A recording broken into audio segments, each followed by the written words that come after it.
বিসমিল্লাহির রহমানির রহিম।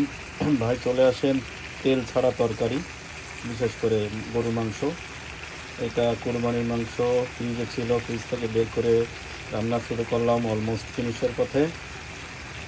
বাট আপনারা যারা যারা আসতে চান চলে আসেন আমার এই ছোট্ট গরিবখানায়। আমার সঙ্গে রান্নার সহায়তা করছে আরেকজন, দেখেন ওই যে ঘুঘু পাখি।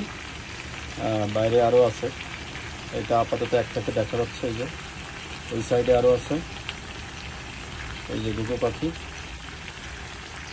তো জুম করে দেখাই, এই যে আমার জানলার সোজাসুজি বসে খাচ্ছে। ও দুইটা আছে অলরেডি আপাতত, এই যে দুইটা ঘুঘু পাখি।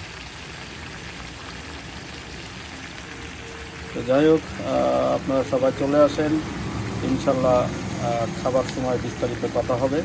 এবং সত্যিকারে এখানে কোনো তেল দেয় নাই, মাংসের যে তেল ছিল সেই তেল দিয়ে রান্না করলাম। দেখেন কি সুন্দর কালার আসছে।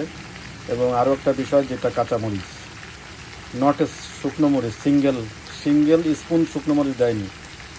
এটা হচ্ছে সবচেয়ে বড় বিষয়। তারপরও কালার চলে আসছে, এখানেই জাদু। তো যাই হোক, সবাই আসেন, চলে আসেন। আলহামদুলিল্লাহ, খাওয়ার সময় কথা হবে বিস্তারিত। ভালো থাকেন, সুস্থ থাকেন।